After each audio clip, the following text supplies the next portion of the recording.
నమస్కారం వార్తలకు స్వాగతం. ముందుగా ముఖ్యాంశాలు. దావోస్ లో పాల్గొన్న సీఎం చంద్రబాబు నాయుడు. ఈ సందర్భంగా ప్రసంగం.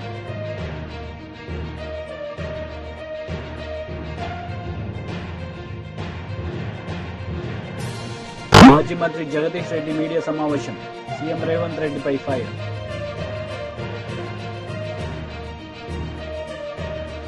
దావోస్ లో సీఎం చంద్రబాబు నాయుడు పాల్గొన్నారు. ఈ సందర్భంగా ఆయన ప్రసంగించారు. అవునా కాదా? That is the vision I have given. దానికి నేను మీ ఫైల్స్ మోసకపోయాను. మీరు గుర్తుపెట్టుకోవాలి. అంటే ఒక్కొక్క ఇంజనీరింగ్ కాలేజ్ ఫైల్ తీసుకొని, ఒక మెడికల్ కాలేజ్ ఫైల్ తీసుకొని, నాకేం అవసరం లేదు ఢిల్లీలో. వాళ్ళ దగ్గరికి పోయి వాళ్ళకు భోజనం పెట్టి డిన్నర్లు ఇచ్చి అడుక్కొని మీరు మాకు ఇవ్వండి ఇవి అని చెప్పారు. ఎందుకంటే ఫ్యూచర్ చూశాను కాబట్టి ఆ రోజు మీకు చేశాను అవన్నీ. రెండోది, మీరు చూస్తే ముఖ్యమంత్రులు అంటే పెత్తందారులుగా ఉంటాం. నేను బిల్ గేట్స్ని కలవాలా. నేను ఫోన్ చేసి అడిగాను అంబాసిడర్ని, minister I want to meet him అని. ఆయన ఎవరిని కలవడం లేదండి, మిమ్మల్ని కూడా కలవడు, రాజకీయ నాయకులతో నాకేం పని లేదంటున్నాడు అన్నారు. లేదు, నాకు పని ఉంది ఆయనతో, ఒక 10 నిమిషాలు ఇమ్మనండి అన్నా. సరే, అవసరమైతే మీరు రండి, కాక్టైల్ పార్టీ ఉంది, అందులో జాయిన్ కామన్నారు. నేను వచ్చి కాక్టైల్ పార్టీకి వచ్చి నెక్స్ట్ డే పేపర్లో హెడ్లైన్స్ వేసి ఈయన కూడా పార్టీలో చేరిపాడని. కరెక్ట్ కాదండి, ఓన్లీ 5-10 మినిట్స్ కావాలని చెప్పి అడిగాను, ఇచ్చాడు. దానికి 3 రోజులు ప్రిపేర్ అయ్యాను. ప్రిపేర్ అయ్యి విజన్ డాక్యుమెంట్ విజన్ చేసి ఒకటే మాట చెప్పాను నేను ఆయనకి. నా దగ్గర కూర్చున్నాడు ఇదే మరిగా. 5 మినిట్స్ అన్నారు. నేను స్టార్ట్ చేస్తే ఆయన ఇంకేమీ అబ్జెక్షన్ చేయలేదు. 45 మినిట్స్ వి స్పెంట్. అప్పుడు నేను విజన్ ఇచ్చాను. What is India, what is the strength of India in technology అని. ఈ ఎంటైర్ అగ్రీడ్ విత్ మీ. నేనేం చేయాలి మీకు అన్నాడు. మీరు ఏమీ చేయక్కర్లేదు, మీ మైక్రోసాఫ్ట్ కంపెనీ హైదరాబాద్లో పెట్టమని అడిగా ఆ రోజు. అప్పుడు ఎవరు అడగరు, ఓన్లీ సియాటల్లో ఉంది. ఎందుకంటే మైక్రోసాఫ్ట్ వస్తే ప్రపంచం అంతా అనుకుంటారు హైదరాబాద్లో ఏమీ లేకపోతే వచ్చాడు మైక్రోసాఫ్ట్ పెట్టాడని చెప్పి. అన్ని కంపెనీలు వస్తాయి. ఫ్లాగ్షిప్ కంపెనీ అని చెప్పి ప్రయత్నం చేశాను, జయప్రదమయ్యాను. ఈరోజు గర్వంగా చెప్తున్నా, ఆ మైక్రోసాఫ్ట్ హైదరాబాద్కు వచ్చింది కాబట్టి తెలుగు బిడ్డ నాదెళ్ల సత్య సీఈఓగా తయారయ్యాడు ఆ కంపెనీకి. That is the elevation, that is the spirit. ఇది ఒక్కొక్కరికి కోరికలు పుడతా ఉంటాయి. నేను ఇంజనీరింగ్ కాలేజీలు కడితే ఎవ్రీ రెవెన్యూ డివిజన్లో ఆ engineering college building biggest building. అది చూసి నేను కూడా ఈ కాలేజీలో చదువుకోవాలని చదువుకున్న వాడి మీలో కూడా చాలామంది ఉంటారు. అలాంటి స్ఫూర్తిదాయకమైన కాలేజీలు మనం కట్టాం, అన్ని లాభాలు వచ్చాయి. ఇప్పుడు నేను మిమ్మల్ని కోరేది ఏంటంటే, ఇక్కడి నుంచి నెక్స్ట్ స్టెప్కు మనం వెళ్దాం. ఇప్పుడే లోకేష్ గారు చెప్పినట్టు overseas man power company Andhra Pradesh, Sita శర్మని ఒక అమ్మాయిని తీసుకొచ్చి సీఈఓగా పెట్టారు. స్ట్రెంగ్తన్ చేస్తాం. ఎన్ఆర్టీ రవి కూడా ఇక్కడే ఉన్నాడు. ఒక్కొక్క దేశంలో ఒక ఎన్ఆర్టీ మొత్తం కూడా మీరు మొబిలైజ్ చేసి లీడర్స్గా ఉన్నారు. తెలుగుదేశం పార్టీ ఎన్ఆర్ఐ వాళ్ళు ఎన్ఆర్ఐలో ఉంటారు. ఎన్ఆర్టీలో కూడా మీరు ఉండి ఎన్ఆర్టీని బలపరిస్తే గవర్నమెంట్ పరంగా వచ్చినప్పుడు, ఇప్పుడు నేను కూడా ఒక పక్క ముఖ్యమంత్రిని, ఒక పక్క పార్టీ అధ్యక్షుడిని, ఈ 2 బాధ్యతలు నిర్వహించినప్పుడు that is political governance. Political mandate తీసుకున్నాను, ముఖ్యమంత్రి అయ్యాను. పార్టీ అధ్యక్షుడిగా నేను హామీలు ఇచ్చాను, అవి నెరవేరుస్తాను. పార్టీ కార్యకర్తలు మీరందరూ కూడా పార్టీకి సపోర్ట్ చేసిన వాళ్ళే. మీ రుణం తీర్చుకోవాలి. తగిన విధంగా ప్రతి ఒక్క రుణం తీర్చుకోవడానికి నేను అన్ని విధాల ప్రయత్నం చేస్తున్నాను. అది వచ్చినప్పుడు ఎన్ఆర్టీ ఉంటుంది, ఎన్ఆర్ఐ ఉంటుంది. మూడోది, ఈ 2 చేసిన తర్వాత ఏ విధంగా మిమ్మల్ని ప్రమోట్ చేయాలని ప్లానింగ్ చేయాలి, ఎంపవర్ చేయడానికి. ఎప్పుడు కూడా నిరంతరం ఒక పని జరిగిందంటే ఆ పని చూసుకొని మీరు ఆనందపడిపోతే మీరు అక్కడే ఉంటారు. తూతూగా అంటే ఇన్ ది సెన్స్, ఒక అవకాశం వచ్చింది ఉపయోగించుకున్నారు, అక్కడికే సాటిస్ఫై అయితే కరెక్ట్ కాదు. అట్లా కాకుండా మనం పవర్ఫుల్ కమ్యూనిటీ, పవర్ఫుల్ వ్యక్తులు కావాలంటే నిరంతరం ఆలోచించాలి, శ్రమ చేయాలి. నేను అందుకే రాత్రి కూడా ఒక అర్ధగంట నాకు టైం దొరికితే రామ్మోహన్ నాయుడు కూడా గట్టిగా చెప్పాను. నేను చెప్పాలని చెప్పా. ఫ్లైట్లో వచ్చాడు. ఫ్లైట్లో వస్తే ఒక గంట చెప్పాను ఏమేం చేయాలి, ఎట్లా చేయాలి. మీకు యంగ్స్టర్స్, మీకు అవకాశం వచ్చింది. అతి చిన్న వయసులో నువ్వు కేంద్ర మంత్రి అయ్యావంటే అది ఒక అవకాశం వచ్చింది. ఈరోజు ఆ అవకాశాన్ని అందిపుచ్చుకొని ప్రజలకు శాశ్వతంగా మెరుగైన సేవలు చేయడానికి మీరు ప్లాన్ చేయాలి. ప్రజల తాగునీటి అవసరాలను తీర్చేందుకు అధికారులు చొరవ చూపాలని అమీన్పూర్ మండల బీజేపీ అధ్యక్షుడు ఈర్ల రాజముద్రాజ్ డిమాండ్ చేశారు. ఏం జరిగింది? నువ్వు చెప్పిన ప్రకారం మేము ముందుకు పోయినాం కదా, మరి ఎందుకు వాళ్ళు ఇబ్బంది పెడతారు? ఏమైంది సార్ చెప్పండి. పని కావాలి, మాకు ఎంత రెస్పెక్ట్ ఇస్తారో మేము అంతకంటే డబల్ ఇస్తాం. కానీ తేడా వస్తే మాత్రం నేను అసలు ఊరుకునే పరిస్థితి ఉండదు. ఎందుకంటే ఎవరికైనా కడుపుంటది, ఎవరికైనా ఉంటది. మాకు పని కావాలి. 15 దగ్గర ₹1 తప్పిస్తామే దండం పెడతామంట. మునుగోడు శాసనసభ్యుడు కోమటిరెడ్డి రాజగోపాల్ రెడ్డి గారిని జూబ్లీహిల్స్ లోని వారి నివాసంలో మర్యాదపూర్వకంగా కలిసిన టీపీసీసీ ప్రధాన కార్యదర్శి డాక్టర్ అద్దంకి దయాకర్ అన్న.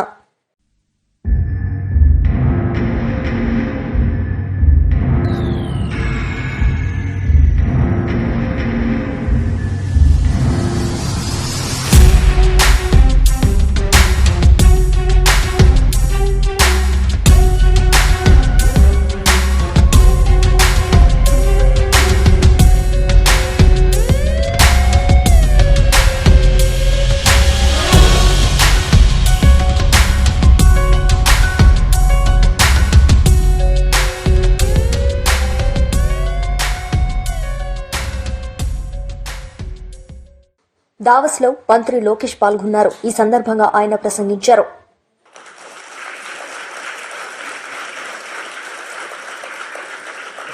బాబు గారు 4వ ముఖ్యమంత్రి అయ్యారు. కానీ రాము అన్నట్టు మా అందరికన్నా స్పీడ్. సో రాము అడిగాడు, అన్నా నువ్వు ఢిల్లీ ఫ్లైట్లో వస్తున్నా అంటే, డోస్ నీకు జాలేరా, నేను వద్దా ఫ్లైట్లో, నేను బాంబే నుంచి వస్తానని చెప్పా. కరెక్ట్గా విఐపి లాంచ్లో దిగిన తర్వాత అడిగా రాముని, ఎలా ఉందిరా ఫ్లైట్ అంట. అన్న పడింది నాకు అన్నాడు. అంటే చంద్రబాబు నాయుడు గారు ఒక సోర్స్ ఆఫ్ ఎనర్జీ. ఆయనకి చాలా అద్భుతమైన ఐడియాస్ ఉంటాయి. ఆ ఎనర్జీలో మనం ఎంత నింపుకుంటాం అనేది చాలా చాలా ఇంపార్టెంట్. కానీ ఒక్కసారి చంద్రబాబు నాయుడు గారి జీవిత చరిత్ర చూస్తే అనేక ఇబ్బందులు ఎదుర్కొని పైకి ఎదిగిన వ్యక్తి. కేవలం రాజకీయాల్లో కాదు, ఈజ్ అ సీరియల్ ఆంటర్‌ప్రెన్యూర్. ఇక్కడ చాలా మందికి తెలియదు ఆ విషయం. ఇక్కడ మీలో చాలా మంది ఆంటర్‌ప్రెన్యూర్స్ అవ్వాలనుకుంటున్నారు. ఆయన సుమారుగా 4 కంపెనీలు స్టార్ట్ చేశారు, 3 ఫెయిల్ అయినాయి. 4వది హెరిటేజ్ ఫుడ్స్. 3 ఫెయిల్ అయినాయని ఆయన ఏనాడు బాధపడలేదు, ఇబ్బంది పడలేదు, ఇంట్లో పడుకోలేదు.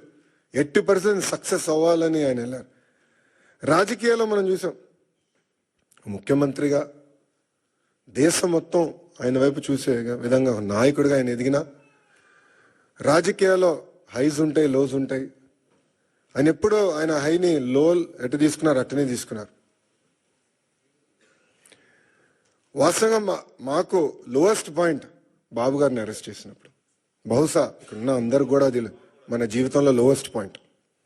నేనున్నాను అక్కడ, నేను చూసా ఆయన ఎక్కడ అధైర్యపడలా. చూశారు, జడ్జి వైపు కూడా నవ్వుతా చూసి నడుచుకుంటూ వెళ్ళారు. ఎక్కడ అధైర్యపడలా.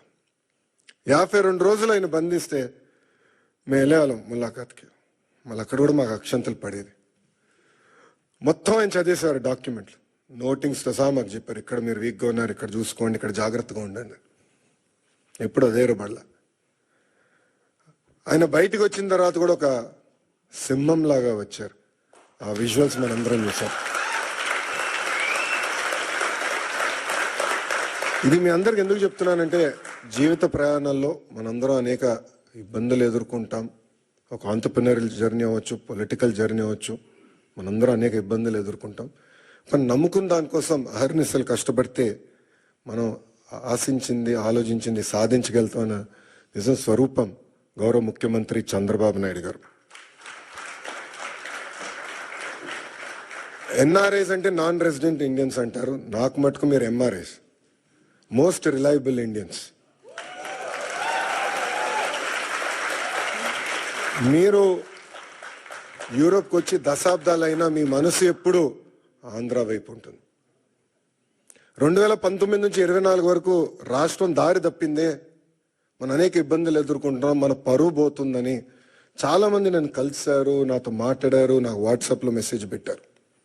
వాళ్ళందరూ ఒకటి చెప్పా, కలిసికట్టుగా పోరాడితేనే ఆ సైకోని మనం తరిమి కొట్టచ్చని. అది చేసి చూపించాం, కలిసికట్టుగా సాధించాం. 93% కాదు రాము, 94% సీట్లు మనం గెలిచాం, 1% తగ్గించాం. అది మనందరి కృషి.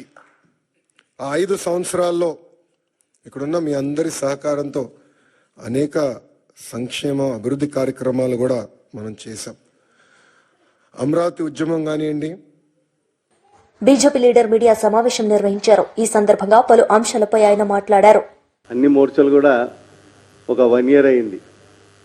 365 రోజులు పూర్తి చేసుకున్నాము అన్ని మోర్చాలు.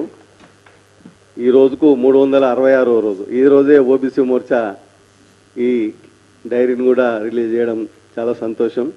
దానికి బీజేపీ రాష్ట్ర ప్రధాన కార్యదర్శి అన్న కాసం వెంకటేశ్వర గారు, మా ఓబీసీ మోర్చా పదాధికారులు అందరూ ఇక్కడికి వచ్చారు. అలాగే ఈరోజు మా డైరీ రిలీజ్ చేస్తున్నాం. ఈ నెల తర్వాత, ఫిబ్రవరి తర్వాత రాష్ట్రంలో బీసీలను హామీలిచ్చి ఈ ప్రభుత్వం ఏ విధంగా మోసం చేసిందో, ఈ 365 రోజులు డైరీ ఎట్లుంటుందో మా కార్యక్రమం అట్లా ముందు తీసుకుపోవాలని నిర్ణయం చేసుకొని ఈ ఫిబ్రవరి 1 తర్వాత మా ఓబీసీ కార్యక్రమాలు కూడా ప్రజల సమస్యల మీద, రేషన్ కార్డుల మీద, ఈ గురుకులాల మీద, అనేక విషయాలు, ఫీజు రింబర్స్ మీద మేము గురుకులాలను సందర్శిస్తే కలెక్టర్ ద్వారా ఆర్డర్ తెప్పించి గురుకులాలలో బయట వాళ్ళు ఎవరు రావద్దని కూడా పెట్టిండ్రు. చాలా సమస్యలు ఉన్నాయి. ఈరోజు ఓన్లీ ఇది డైరీ ఆవిష్కరణ సంబంధించిన విషయం కాబట్టి ఇక్కడ వచ్చిన పెద్దలందరికీ, ముందు కూర్చున్న చాలామంది బీసీ నాయకులు కూడా ఇక్కడ ఉన్న వాళ్ళందరికీ నమస్కారం చేస్తూ ఇప్పుడు అన్న కాసమన్న చేతుల మీదుగా ఈ డైరీని మాజీ మంత్రి జగదీష్ రెడ్డి మీడియా సమావేశం నిర్వహించారు. ఈ సందర్భంగా ఆయన మాట్లాడారు. అమ్మిచ్చినాం, రైతు నష్టపోకుండా చూసినాం. కానీ సంవత్సర కాలంలో ఇప్పటికి 2 సార్లు రైతాంగం 1800, 1600, 1700 కూడా అమ్ముకోవాల్సిన దుస్థితి నువ్వు కల్పించినావు. మిల్లర్లతో కుమ్మక్కై దాదాపు వాళ్ళకాడ 300-400 కోట్ల రూపాయలు దొబ్బి మిల్లర్ల దగ్గర రైతులను దళారీలకు వదిలేసి రైతులను నాశనం చేసింది నువ్వు. ఇవాళ చర్చ చేసుకుంటున్నారు మొత్తం జిల్లా రైతాంగం అందరూ కూడా, ప్రతి ఒక్కరు చర్చ చేసుకుంటున్నారు. ఆ రోజు ఏముండే, ఈ రోజు ఏముండే, ఎట్లా ఉండే అనేది సిగ్గుండాల మాట్లాడడానికి. నిజమే, ఎందుకు లాగదడుస్తుంది నీకు ఇవాళ? కేటీఆర్ వస్తాడు అంటే మొన్నటి కనుక మా మిత్రులు ఇతరులు చెప్తుంటే విన్నా నేను చాలా సందర్భాల్లో, నువ్వేదో తాగి లాగు జరుపుకుంటామని. కానీ ఇప్పుడు కేటీఆర్ వస్తుండే లాగు జరుపుకుంటున్నావు. బీఆర్ఎస్ జెండాను చూస్తే లాగు జరుపుకుంటున్నావు. ఎందుకు? నీకు చేతనైతే దమ్ముంటే జిల్లా యంత్రాంగాన్ని చెప్పించి పర్మిషన్ ఇప్పి, నీ వల్లనే, నీ ఒత్తిడి వల్లనే అనుమతి రద్దయిందనే సంగతి నాకు తెలుసు. కానీ ఎక్కువ రోజులు ఆపలేవు. ఇంకోటి ఏంది, వాళ్ళు రాసిన కారణం ట్రాఫిక్ ఇబ్బంది అయిద్దట. నల్గొండ క్లాక్ టవర్ సెంటర్లో తెలంగాణ ఉద్యమం ప్రారంభమైన ముందు నుంచి, ఇంకా అంతకంటే ముందు నీ కాంగ్రెస్ పార్టీ పెట్టినా, కమ్యూనిస్ట్ పార్టీలు పెట్టినా, తెలుగుదేశం పెట్టినా, బీజేపీ పెట్టినా, ఇంకా ఏ ఇతర ప్రజా సంఘాలు చేసినా అక్కడే కదా అందరం కార్యక్రమాలు చేసింది. రాజకీయ కార్యక్రమాలు, జేఏసీ కార్యక్రమాలు సంవత్సరాల తరబడి. ఇంకా ఆ రోజు కంటే ఇప్పుడు వెడల్పు ఎక్కువైంది. ఇప్పుడు పార్కింగ్ ప్లేస్ కూడా ఎక్కువ వచ్చింది. దేనికి భయపడుతున్నావు? ఎందుకు తప్పుడు రాతలు రాయించి వంకర రాతలు రాయించినావు? అయినా ఇంకో మాట కూడా అడుగుతున్నా నేను, ముఖ్యమంత్రి, డిప్యూటీ సీఎం, ఇతర మంత్రులు ఇక్కడ హైదరాబాద్ నడిబొడ్డులో ఈడీ ఆఫీస్ ముందర ధర్నా చేయడానికి అనుమతి వస్తుందట, ట్రాఫిక్ ఇబ్బంది లేదట. రాజ్భవన్ దగ్గరికి కిలోమీటర్ కొద్దీ పాదయాత్ర చేసుకుంటూ ఇంతమంది హంగామాతోని సెక్యూరిటీతో పోయి చేస్తే ఇబ్బంది కాలేదట ప్రజలకి ధర్నాలు చేస్తే. కేవలం నల్గొండ క్లాక్ టవర్ సెంటర్లో బీఆర్ఎస్ పార్టీ రైతుల తరఫున కేటీఆర్ గారి ఆధ్వర్యంలో ధర్నా నిర్వహిస్తే దానికే ట్రాఫిక్ ఇబ్బంది అయిందట. హైవే మీద వచ్చిపోయే వాహనాలకు ఇబ్బంది అయిందట. R&B centre Nalgonda clock tower చౌరస్తాలో ట్రాఫిక్ ఇబ్బంది అవుతారు. ఇది కారణాలు. నవ్వుకుంటున్నారు ప్రజలు నిన్ను చూసి, ఏ రకంగా భయపడుతున్నావు నువ్వు. ఇక జిల్లా అభివృద్ధి గురించి మాట్లాడుతున్నావు, నా గురించి మాట్లాడుతున్నావు. దమ్ముందా? నిలబడతావా చర్చకు? నాతో కూడా అక్కర్లేదు. వాస్తవానికి నల్గొండలో నిన్ను ఓడగొట్టిన ఎమ్మెల్యే మా భూపాల్ చాలు, లేదా నల్గొండ జిల్లాలో 12 నియోజకవర్గాల్లో ఎక్కడైనా సరే మా గత శాసనసభ్యులు చర్చ చేయడానికి సిద్ధంగా ఉన్నారు. 40-50 ఏండ్లుగా జిల్లాను మీకు అప్పచెప్తే మీ దౌర్భాగ్య పరిపాలనలో అద్భుతంగా వ్యవసాయంలో వెలసిల్లిన నల్గొండ జిల్లా, నాగరికతలో ముందున్న నల్గొండ జిల్లా మీ అనాగరిక చర్యల వల్ల. మాజీ మంత్రి బొత్స సత్యనారాయణ మీడియా సమావేశం నిర్వహించారు. ఈ సందర్భంగా ఆయన మాట్లాడారు. బహుశా అది అనుకోవడం డిసెంబర్లో 2020 జరిగి ఉంటుంది అనుకుంటా. రామతీర్థాల్లో దేవాలయంలో కొండ పేరున్న రాముడి విగ్రహానికి వచ్చి ఆ రోజు కొంతమంది దొండలు, అన్నోన్ పర్సన్స్ తల ఛేదించిన దానికి అది తీసుకొచ్చి ఆ చెరువులో పక్కనున్న ఆ చెరువులను నృతులను అక్కడ పడివేసి అది సంఘటన. దాని మీద పెద్ద ఎత్తున నిరసనలు వచ్చాయి. ప్రజా సంఘాలు కానీ, ఆధ్యాత్మిక సంఘాలు కానీ, హిందూ తత్వాలు కానీ, పెద్ద పెద్ద మత సంబంధించిన వారు కానీ, పెద్దలందరూ కూడా, సాక్షాత్తు అన్ని పార్టీలు, రాజకీయ పార్టీలు అందరూ కూడా దాని మీద స్పందించారు. మేము కూడా దాన్ని పూర్వపరాలు తీసుకుంటూ దాని మీద తక్షణమే ఎవరైతే చేశారో వాళ్ళని చర్య తీసుకోవాలని చెప్పి మేము కూడా డిమాండ్ చేస్తాం. తదుపరి అప్పుడున్న పోలీస్ అధికారులతో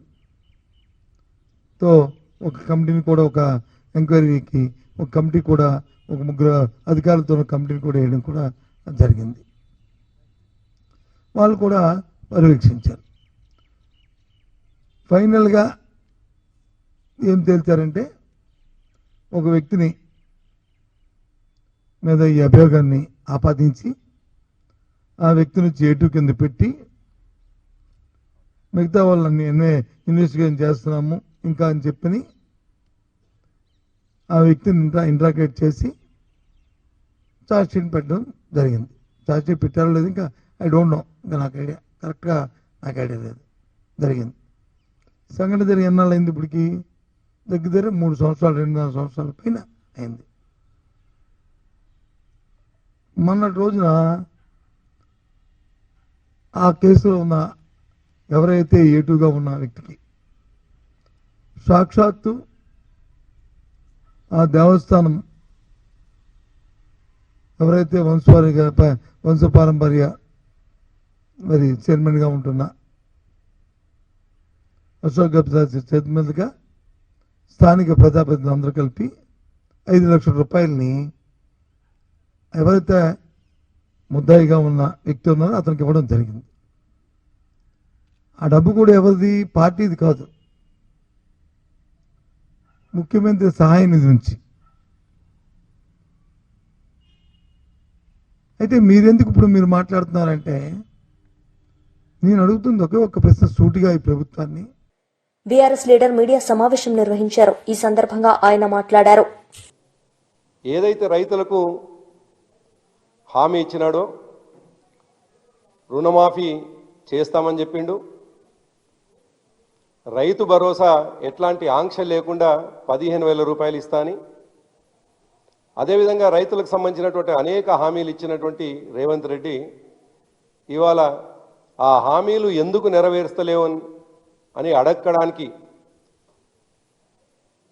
సంవత్సర కాలం ఎదురు చూసి ఇవాళ ప్రజల ముందుకు, రైతాంగం ముందుకు, రైతాంగాన్ని అప్రమత్తం చేయడానికి వెళ్తున్నటువంటి సందర్భంలో ఇవాళ భయపడుతున్నటువంటి ఈ కాంగ్రెస్ ప్రభుత్వము, భయపడుతున్నటువంటి రేవంత్ రెడ్డి ప్రభుత్వము, కేటీఆర్ గారు బయటికి వెళ్తుండంటేనే ఇవాళ వణుకు పుడుతున్నది. కేటీఆర్ గారు ప్రజలకు మీరిచ్చినటువంటి హామీలని గుర్తు చేస్తుండంటేనే వాళ్లకు ఒక విధమైనటువంటి భయం కనిపిస్తున్నది. అటువంటి సందర్భంలో మొన్నటికి మొన్న షాబాద్లో రైతు ధర్నా చేస్తే వేలాదిగా వచ్చినటువంటి రైతులని, ఆ రైతు చైతన్యాన్ని, రైతుల నుంచి వచ్చినటువంటి రియాక్షన్ని చూసినటువంటి రాష్ట్ర ప్రభుత్వం ఇవాళ నల్గొండలో చేసేటువంటి 21వ తేదీన నల్గొండలో చేసేటువంటి రైతు ధర్నా కార్యక్రమాన్ని అనుమతులు ఇవ్వకపోవడం దుర్మార్గం. నిజానికి ఎప్పుడు మేము దీక్షలు చేద్దామన్నా, ఎప్పుడు ధర్నాలు చేద్దామన్నా కోర్టులను ఆశ్రయించే పరిస్థితి.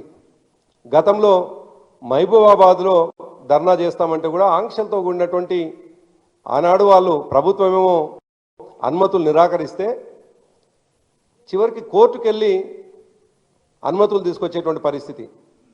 చివరికి వాళ్ళ నల్గొండ రైతు ధర్నా కూడా, నల్గొండలో నిర్వహించాల్సినటువంటి రైతు ధర్నా కూడా ప్రభుత్వం అనుమతి నిరాకరిస్తే ఇవాళ కోర్టుకు వెళ్ళాం. మాకు కోర్టులపైన నమ్మకం ఉన్నది, చట్టాలపైన నమ్మకం ఉన్నది. రాజ్యాంగానికి లోబడి మాత్రమే దాదాపు 14 సంవత్సరాలు ఉద్యమంలో పాల్గొన్నాం కాబట్టి రాజ్యాంగానికి లోబడి చట్ట పరిధిలో తప్పకుండా ధర్నాలు నిర్వహిస్తాం. కాబట్టి కోర్టుకు వెళ్ళాం. మేము ఆశిస్తూ ఉన్నాం తప్పకుండా కోర్టు మేము ప్రజాస్వామ్య పద్ధతిలో చేసేటువంటి ధర్నాకు అనుమతిస్తుందనేటువంటి నమ్మకంతో ఉన్నాం. అయితే దురదృష్టం ఏంటంటే కాంగ్రెస్ పార్టీ కూడా వాళ్ళు ప్రతిపక్షంలో ఉన్నప్పుడు కావచ్చు, ఇంకా దారుణం అధికారంలోకి వచ్చిన తర్వాత కూడా ఇదే కాంగ్రెస్ పార్టీ అధికార పార్టీగా, ముఖ్యమంత్రిగా రేవంత్ రెడ్డి గారు, వారి మంత్రివర్గం అంతా కూడా అనేక సందర్భాల్లో ధర్నాలు చేసినటువంటి సందర్భం చూసినాం. 2014 కంటే ముందు ధర్నాలు చేసినారు, 2014 తర్వాత కూడా ధర్నాలు చేసినారు. ఇదే నల్గొండలో మేము ఏదైతే ధర్నా చేస్తామని చెప్తున్నటువంటి నల్గొండ క్లాక్ టవర్లో. వార్తలు ముగించే ముందు ముఖ్యాంశాలు మరోసారి. దావోస్ లో పాల్గొన్న సీఎం చంద్రబాబు నాయుడు. ఈ సందర్భంగా ప్రసంగం.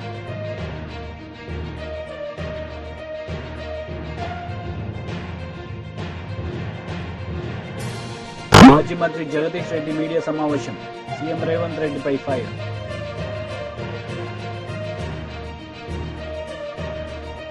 ఈ వార్తలు ఇంతటితో సమాప్తం. తిరిగి ప్రసారమయ్యే వార్తల్లో మళ్లీ కలుద్దాం. అంతవరకు సెలవు. నమస్తే.